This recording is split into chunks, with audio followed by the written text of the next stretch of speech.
ఈరోజు ఈరోజు రేపు వైసీపీ ప్లీనరీ జాతీయ సమావేశాలు జరగబోతున్నాయి. అయితే జాతీయ సమావేశాలు ప్రారంభం కంటే ముందే వైసీపీ టీడీపీ మధ్య మాటల యుద్ధం మొదలైంది. అసలు ఈ తెలుగుదేశం తద్దినంలా నిర్వహించింది అనే పదాన్ని అయితే యూజ్ చేసి ఇది పూర్తిగా ఎటువంటి చర్చ జరగలేదు, ప్రజలకు ఎటువంటి ఉపయోగం లేదు తెలుగుదేశం మహానాడు అని వైసీపీ నేతలు అంటుంటే, ఖచ్చితంగా కూడా అధికారాన్ని దక్కించుకోవటమే పరమావధి అంటూ తెలుగుదేశం పార్టీ లీడర్స్ ఖచ్చితంగా ఇది అందుకనే నిర్వహిస్తున్నారు. ఈ ప్లేనరీ వల్ల మరొక ఉపయోగం ఏది ఉండదు, కేసుల నుంచి ఎలా తప్పించుకోవాలా అనే విషయాల మీదే ఇది ఫోకస్ చేస్తుందని చెప్పి మాటల యుద్ధం అయితే ముందుగానే మొదలైంది. దీనికి సంబంధించి వాళ్ళ చర్చ కార్యక్రమం చేపట్టాం. దీనిలో పార్టిసిపేట్ చేయడానికి సాయిబాబు గారు ఏపీ టీడీపీ సీనియర్ నేత వారు మనతో ఉన్నారు. అలానే జంగా గౌతమ్ గారు కాంగ్రెస్ అధికార ప్రతినిధి వారు కూడా మనతో జాయిన్ అయ్యారు. నమస్తే సార్.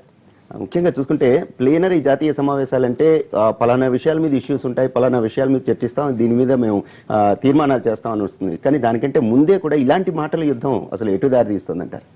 అంటే ఇక్కడ మాటల యుద్ధం అనే దానికన్నా వైసీపీ వాళ్ళు ఏదో రకంగా వార్తల్లో ఉండాలనేది ప్రయత్నం చేస్తూ ఉన్నారండి. ఇవాళ వైసీపీలో జరుగుతున్న ప్లీనరీ ఏంటంటే, అంతకుముందు ఒక ఫిక్స్డ్ డేట్లకి లేకపోతే ఒక అకేషన్కి ఒక ప్రాధాన్యత అనేది ఉంటుంది. తెలుగుదేశం పార్టీ మహానాడు జరిగిందంటే ఎన్టీ రామారావు గారి బర్త్డే చారిత్రాత్మకంగా 1983 నుంచి కూడా అదే డేట్లకి పెట్టుకుంటూ ఉంటాం. సో పెద్ద సభ నిర్వహించలేనప్పుడు చిన్న సభ జరుపుకోవటం, అధికారం ఉన్నా లేకపోయినా కానీ ఆ డేట్లకి కాన్స్టిట్యూంట్గా జరగటం, ఇవన్నీ కూడా జరుగుతూ ఉన్నాయి.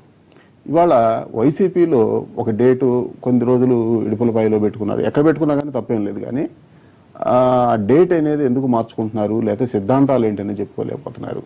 ఇక వాళ్ళ వైసీపీలో జరుగుతుంది ఏంటంటే చేంజ్ ఆఫ్ మేనేజ్మెంట్ అనేది జరుగుతుంది.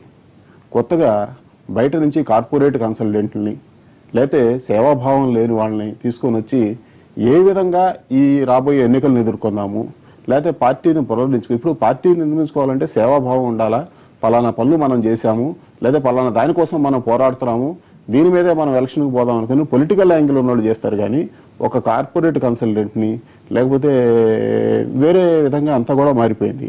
ఒక ఎంఎన్సీ కంపెనీ కొత్తగా ప్రోడక్ట్ని లాంచ్ చేస్తుందంటే ఇటువంటి కార్పొరేట్ కన్సల్టెంట్లు పెట్టుకోవటం అంటే జరుగుతుంది. కానీ పొలిటికల్ పార్టీలు ఫుల్ టైం వాళ్ళనే పెట్టుకోవటము, వాళ్ళ మీదే ఇప్పుడు ఏం చేస్తున్నారు, వాళ్ళు మేనేజ్మెంట్ చేంజ్ చేస్తున్నారు. జగన్మోహన్ రెడ్డి చెప్పేదానికన్నా వచ్చిన కొత్తగా ఎవరో కన్సల్టెంట్లు వచ్చారని చెప్తున్నారు. సో వాళ్ళు చెప్పేదానికి వెళ్ళిపోతా ఉన్నారు, సిద్ధాంతాలు వాళ్ళు చెప్పబోతున్నారు. వాళ్ళు ప్రజలకు సేవ చేద్దామని రాజకీయ పార్టీకి వచ్చామా, లేకపోతే దీన్ని ఒక వ్యాపారపూర్వకంగా ప్రజల్లోకి ఇంజెక్ట్ చేసి మనం చేసుకుందామని వచ్చామా అనేది చాలా వాళ్ళు ఆలోచించుకోవాల్సిన విషయం. రాబోయే రోజుల్లో మేము ఎలక్షన్కి వస్తే ఇది చేయబోతున్నాము, మేము గతంలో చేసిన ప్రామిస్ ఇది, దాన్ని మేము వస్తే చేయబోతున్నాం అనేది చెప్పుకోవడం అనేది సిద్ధాంతం అనేది మారకూడదండి. వాళ్ళ కాలమాన పరిస్థితుల్లో ఉండకూడదు. సో అందువల్ల రకరకాల అభిప్రాయాలు ఉన్నాయి. దీన్ని పెద్దగా రాష్ట్ర రాజకీయాల్లో కానీ ప్రజల్లో కానీ వాళ్ళ ప్లేనరీ వల్ల ఎటువంటి ఎఫెక్ట్ అయితే ఉండదు. దాన్ని పెద్ద లెక్కలోకి తీసుకోవాల్సిన అవసరం కూడా లేదు. కానీ మహానాడును దేవినేని విజయసాయి రెడ్డి గారు అయితే తద్దినంతో పోల్చారు. భూమిని అయితే వంటలు చేసుకుని తినడానికి తప్పితే ఇంక దేనికి కాదు అది అని చెప్పి కామెంట్ చేశారు. అసలు సో అది విజయసాయి రెడ్డి గారు ఒక ఎంపీగా ఉన్నారు. ఆయన వివేకం అనేది తో ఉండాల్సిన వ్యవహారం. దాని గురించి నేను పెద్ద కామెంట్ చేయాల్సిన అవసరం లేదు. తెలుగుదేశం పార్టీ ప్రజలకి, ఆంధ్ర రాష్ట్ర ప్రజలకి, తెలుగు ప్రజలందరికీ కూడా ఎన్టీ రామారావు గారు అనేది ఒక గొప్ప వ్యక్తి అండి. ఎన్టీ రామారావు గారు బర్త్డే అది. బర్త్డే రోజున ఎవరు కూడా అటువంటి ఆయన అన్న మాటలు ఎవరు కూడా చెయ్యరు. అది ఆయనకి తెలియకపోతే తెలుసుకోవాల్సిన వ్యవహారం అయితే ఉన్నది.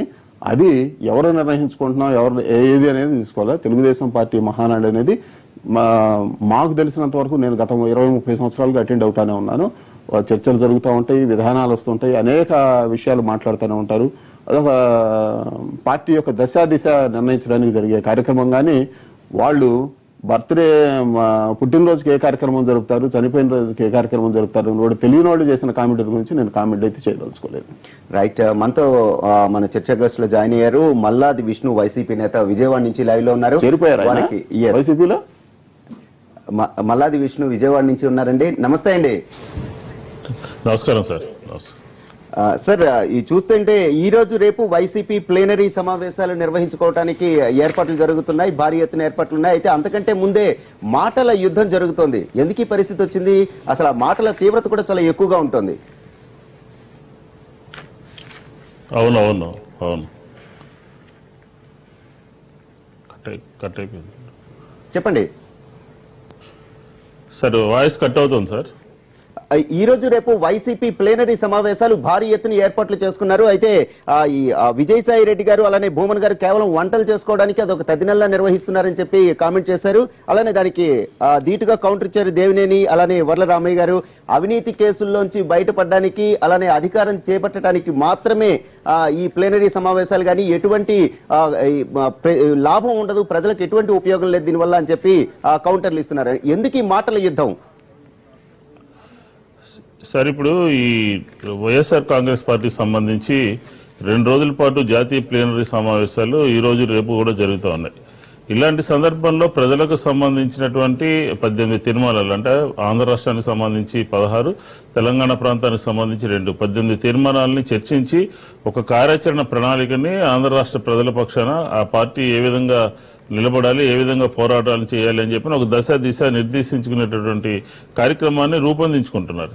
దాన్ని చూసి ఉలిక్కిపడి ఈ తెలుగుదేశం ప్రభుత్వము, తెలుగుదేశం పార్టీ మంత్రులతో ప్రశ్న పత్రాలను రిలీజ్ చేయించడము, లేకపోతే ఎదురుదాడి చేయించడము, కేసుల కోసమో లేకపోతే అధికారం కోసమో అని చెప్పని ఒక విమర్శని తెలుగుదేశం పార్టీ ఉక్రోషంతో చేస్తుందని చెప్పని మనం భావించాల్సినటువంటి అవసరం ఉంది. వాస్తవమే, వైజాగ్లో మహానాడు జరుగుతున్నప్పుడు ఆ తీర్మానాల కన్నా అక్కడ చేసేటటువంటి వంటకాలకే అక్కడ ఎక్కువ ప్రచారం ప్రాచుర్యం లభించిందని చెప్పి మనం స్పష్టంగా పత్రికలు చూసాం. దాన్ని వాళ్ళు ఉదాహరించి ఉంటారు అంతే తప్ప ఖచ్చితంగా వైఎస్ఆర్ ప్లేనరీ ఈ రోజు రేపు ఆంధ్ర రాష్ట్ర ప్రజలకు కావాల్సినటువంటి అవసరాలు ఏంటి, ఆ పార్టీ ఏ విధంగా కార్యాచరణ ప్రణాళికను రూపొందించుకోవాలి అనే దాని మీద ఉంటుంది. కేసుల కోసం ప్లేనరీ సమావేశం పెట్టడం ఏంటండి? కేసులు అనేది అది న్యాయస్థానంలోనే న్యాయం జరుగుతుంది. ఏ విధంగా న్యాయం జరుగుతుందో అది కోర్స్ ఆఫ్ లా దాని ప్రకారం జరుగుతుంది. కానీ ఏ రాజకీయ పార్టీ అయినా అధికారం కోసం ఉంటుందంటే ఉంటుంది. ఖచ్చితంగా రాజకీయ పార్టీ ప్రజలకు సేవ చేయాలంటే అధికారం కూడా హస్తగతం చేసుకోవాలి అని చెప్పిన ఆలోచన ఉంటుంది. కానీ ఈ సందర్భంలో మాత్రం ఒక సమర్థవంతమైనటువంటి ప్రభుత్వానికి ప్రత్యామ్నాయంగా ఆంధ్ర రాష్ట్రంలో ఈ ప్రతిపక్షం ఉంది అని చెప్పిన విధంగా ఒక కార్యాచరణ ప్రణాళికను రూపొందించుకోవడానికి వైఎస్ఆర్ పార్టీ ఈ రోజు రేపు ప్లీనరీ సమావేశాలను నిర్వహించుకుంటా ఉంది. దాన్ని చూసి తెలుగుదేశానికి సంబంధించిన మంత్రులు కానీ తెలుగుదేశానికి సంబంధించిన నాయకులు కానీ ఉలిక్కిపడుతూ ఉన్నారు. పదే పత్రికా విలేకరుల సమావేశం పెట్టి జగన్మోహన్ రెడ్డి గారి క్యారెక్టర్ని అసెస్ చేయడము, లేకపోతే అవినీతి అని చెప్పని మాట్లాడటము, అభివృద్ధి నిరోధకులుగా మారారని చెప్పని మాట్లాడటము జరుగుతోంది. మనం చూస్తా ఉన్నాం 3 రోజుల నుంచి. ఏ విషయంలో అభివృద్ధిలో ఈ ప్రతిపక్ష పార్టీ వైఎస్ఆర్ కాంగ్రెస్ పార్టీ ఆంధ్ర రాష్ట్రంలో అభివృద్ధికి ఆటంకం ఏర్పడిందో చెప్పండి. ఏది కూడా స్పష్టంగా చెప్పలేరు. కానీ ఒక బురజల్లేటటువంటి కార్యక్రమం తీసుకుంటాడు. హైదరాబాద్ నుంచి ఆంధ్ర రాష్ట్రంలో ప్లేనరీ నిర్వహించేటటువంటి శక్తి సామర్థ్యం మీకేం అర్హత ఉందని చెప్పి నేను మాట్లాడారు మంత్రులందరూ కూడా. నేను అడుగుతాను తెలుగుదేశం పార్టీని, 9 నెలల పాటు మీరు ముఖ్యమంత్రిగా మీరుండి మీ మంత్రులందరూ ఉండి హైదరాబాద్ నగరాన్ని వేదికగా చేసుకుని ఎలా ఉన్నారు? ఇవాళకి కూడా ఆంధ్ర రాష్ట్ర కేబినెట్ లో ఉన్నటువంటి మంత్రులందరూ కూడా ఇవాళకి కూడా హైదరాబాద్ లోనే నివాసం ఉంటున్నారు. ఇది కాదని నేను సత్యం.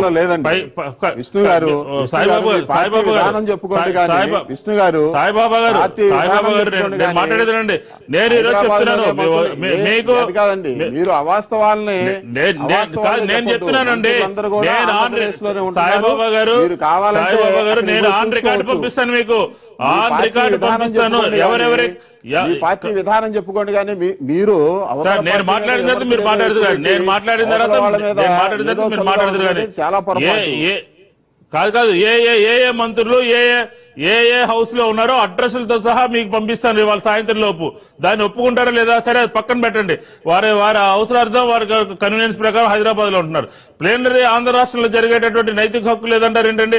ఈ రాష్ట్రంలో ప్రభుత్వ వైఫల్యాల మీద, ఈ రాష్ట్రంలో జరుగుతున్నటువంటి ప్రజా వ్యతిరేక విధానాల మీద జగన్మోహన్ రెడ్డి గారు ఏ కార్యక్రమానికి అటెండ్ కాలేదు? యాక్సిడెంట్ అయితే అటెండ్ కాలేదా? చాపరాయిలో అటెండ్ కాలేదా? పక్కనే ఉన్నటువంటి గరిగిపర్రులో మీరు ప్రభుత్వం ఆంధ్ర రాష్ట్రంలో ఉండి ఏం చేశారు? గరిగిపర్రులో 2 నెలల్లో జరుగుతూ ఉంటాయి. ఆంధ్ర రాష్ట్రంలో ఎందుకు అవ్వలేదు చెప్పండి. నేను చెప్తానండి ఎందుకని రాలేదంటే మీరు రైతుల్ని మోసం చేసి, మీరు రాజధాని లేని విషయం అందరికీ తెలుసు, దానికి ఎందుకు అటెండ్ అవ్వలేదు? ఇవాళ మీరు రైతుల్ని మోసం చేసి బలవంతంగా భూ సమీకరణ పేట తీసుకుంటున్నారు కాబట్టి ఏంటనేది అందరికీ తెలిసిన విషయమేనండి. రైతులను ఎవరు మోసం చేశారు?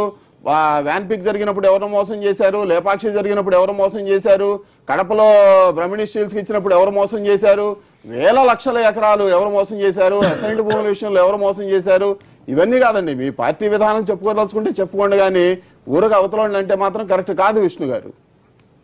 సార్ ఇప్పుడు సాయిబాబా గారు మీరు మాట్లాడారు సరే, నేను మాట్లాడి నా దానికి సమాధానం చెప్పండి. ఆంధ్ర రాష్ట్రంలో ప్లేనరీ పెట్టుకోవడానికి అర్హత లేదని మీ మంత్రులు 3 రాశారు. ఆ 3 మంత్రులు కూడా పూర్తిగా వైఫల్యం చెందిన మంత్రులు. వాళ్ళ శాఖల్లో ముఖ్యమంత్రి గారు ప్రతిరోజు కూడా తిట్లు తినేటువంటి మంత్రులు వాళ్ళు. ఆ లెటర్ మీరు ట్రూ అండ్ స్పిరిట్ తో చదవండి.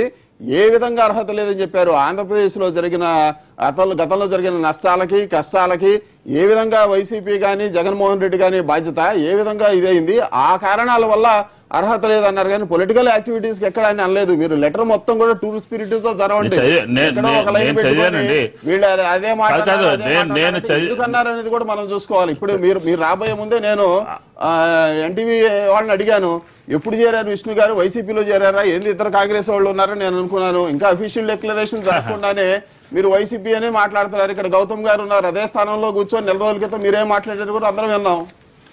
నేనే వైసీపీ గురించి కాంగ్రెస్ లో ఉన్నప్పుడు ఏం మాట్లాడలేదు. దాని గురించి మీరు పెద్దగా ఆలోచించాల్సిన అవసరం ఎన్ని తిట్టారో చేసినప్పుడు వైసీపీ మీద ఎన్ని కామెంట్లు చేసామో కూడా చూసాం మేము. సార్ ఉంటే ఎన్టీ వాళ్ళకి ఇవ్వండి, వాళ్ళు ప్రచారం చేస్తారు. కానీ ఇప్పుడున్నటువంటి చర్చ ఏంటంటే ఈ రోజు రేపు జాతీయ ప్లేనరీ సమావేశాలు జరుగుతూ ఉన్నాయి. సరైనటువంటి ప్రతిపక్షంగా సమర్థవంతమైనటువంటి ప్రతిపక్షంగా ఆంధ్ర రాష్ట్రంలో ప్రజలకి ప్రభుత్వానికి ప్రత్యామ్నాయం మేమే అని చెప్పేటటువంటి భరోసా కానీ, ఈ ప్రభుత్వం చేస్తున్నటువంటి అప్రజాస్వామిక విధానాలను ఎండగట్టడంలో ప్రతిపక్షం ముందుంటుందని చెప్పడం కానీ, ఎక్కడ ఏం జరిగినా కూడా మేము ఉన్నామని చెప్పిన ఒక భరోసా ఇవ్వడానికి కానీ ఈ 3 రోజుల పాటు జరుగుతూ ఉన్నాయి. ఖచ్చితంగా 2 రోజుల పాటు సమర్థవంతంగా నిర్వహిస్తాం. ఇప్పుడే ఏం జరిగింది అనేది అందరం చూసాము. ఇవన్నీ కూడా గతంలో ఏం జరిగింది, ఇవాళ ఏ విధంగా కేసులు వచ్చినాయి, ఏ విధంగా రాష్ట్ర ప్రభుత్వానికి కానీ ప్రజల ఆస్తులు కానీ నష్టం జరిగింది అందరికీ తెలుసు. ఇప్పుడు కేసుల గురించి మాట్లాడాల్సి వస్తే కేసుల గురించి మళ్ళీ సబ్జెక్ట్ డైవర్ట్ అవుతుంది. కాబట్టి అందరి మీద కేసులు ఉన్నాయి. 30 మంది చనిపోవడానికి కారణం ఎవరు, లేకపోతే కోర్టుకు వెళ్ళి స్టేలు తెచ్చుకుంది, ఇవన్నీ ఉన్నాయి. ఆ సబ్జెక్ట్ వేరు.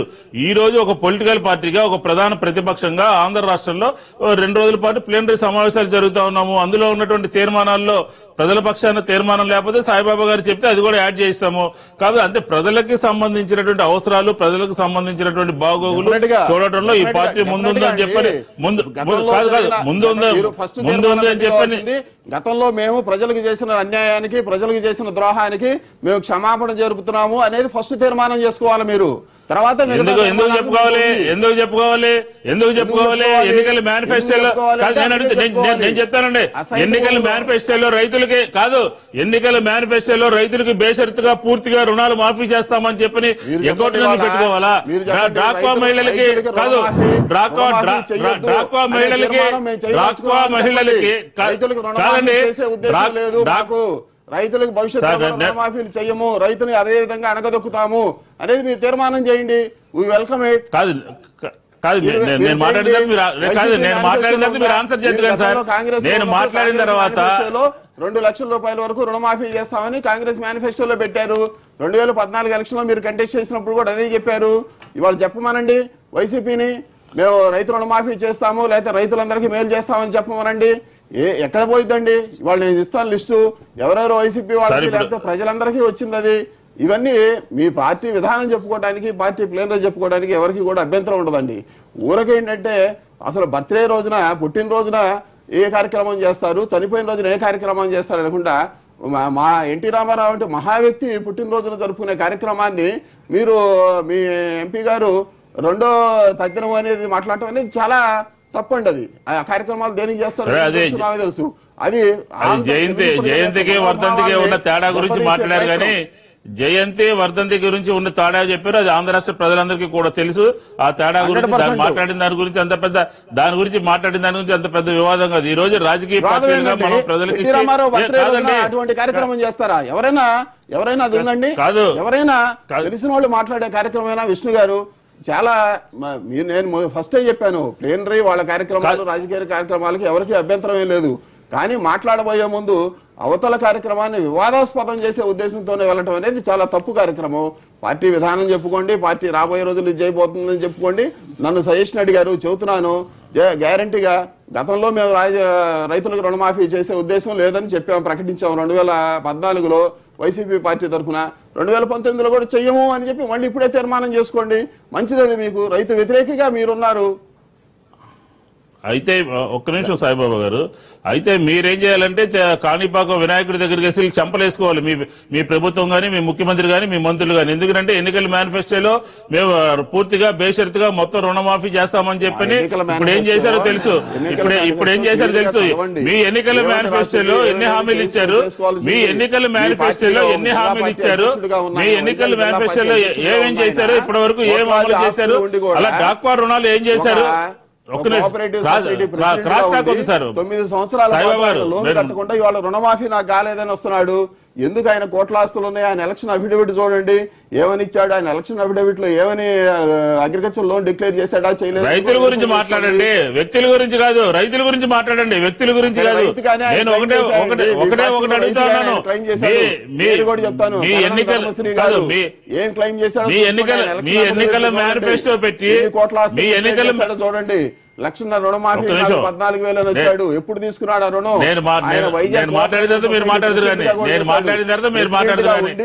ఆ లోన్లు కట్టకుండా 9 సంవత్సరాల పాటు పేరబెట్టుకున్న వ్యక్తి ఇవాళ వాటి గురించి అవాస్తవాలు చెప్పడానికి ప్రయత్నం చేస్తే నేను చాలా క్లియర్ గా మాట్లాడతానండి. ఇట్లాంటి విషయాలు కనుక తీసుకురావాల్సుకుంటాయి. మీ పార్టీ విధానం చెప్పుకోవడానికి, మీ 16 తీర్మానాల గురించి చెప్పుకోవడానికి ఎవరికి అభ్యంతరం లేదు.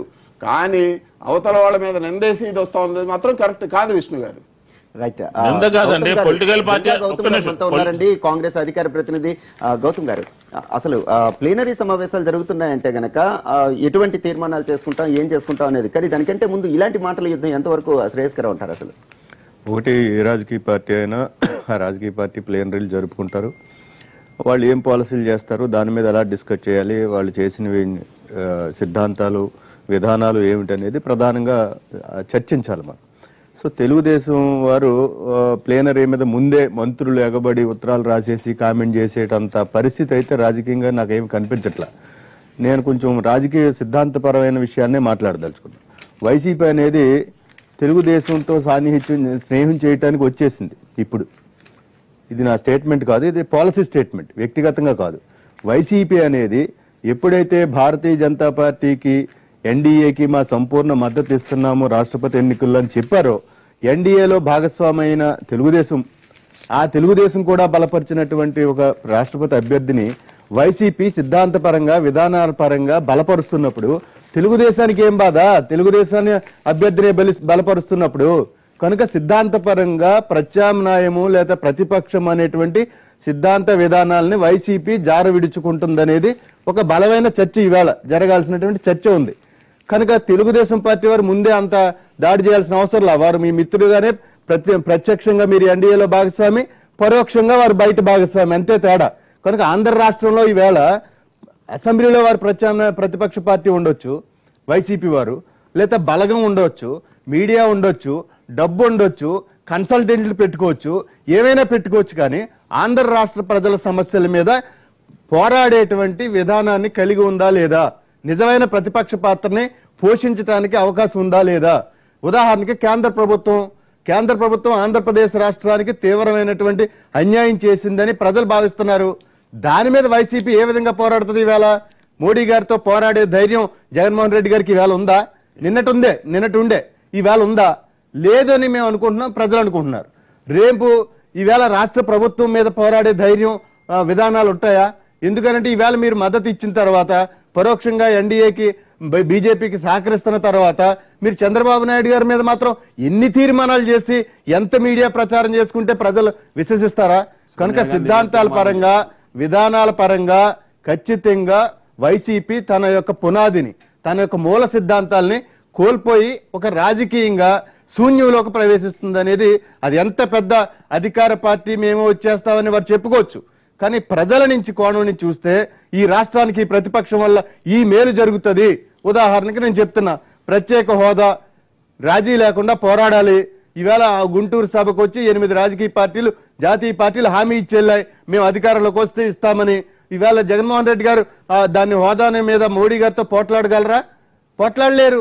కనుక హోదా అవసరాలనే విభజన చట్టం అమలు చేసుకుంటే ఆంధ్రప్రదేశ్ అభివృద్ధి ఉంది. దాని మీద మోడీ గారితో పోట్లాడగలరా?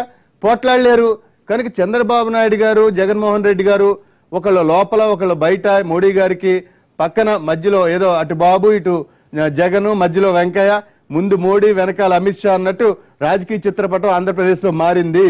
కనుక ఈ ప్లేనరీ సమావేశాలు కాంగ్రెస్ పార్టీకి కూడా ఒక సవాల్. అది బలహీనంగా ఉందా? ఎమ్మెల్యేలు లేరా? దానికి మీడియా లేదా? బలగం లేదా? వనరులు లేవా? తర్వాత విషయం. ప్రజల మీద నమ్మితే కనుక, ప్రజల్ని విశ్వసిస్తే ఖచ్చితంగా ఆంధ్రప్రదేశ్ లో కాంగ్రెస్ తిరిగి పునర్జీవం చెందటానికి వైసీపీ ప్లేనరీ ఒక వేదిక కాబోతుంది. We welcome it. We welcome it. We are challenged. రాక్షసి అన్నారు. ఎవరు అంటారు? వారు రాక్షస్ అంటారు. ఎందుకంటే అవసరం తీరిపోయిన తర్వాత ఎవరు అన్నారు? సిద్ధాంతపరంగా ఇప్పుడైతే రాజకీయ శూన్యత ఏ పార్టీలు ప్రతిపక్షం లేదు. ఏ పార్టీ కాదు, ప్రతిపక్ష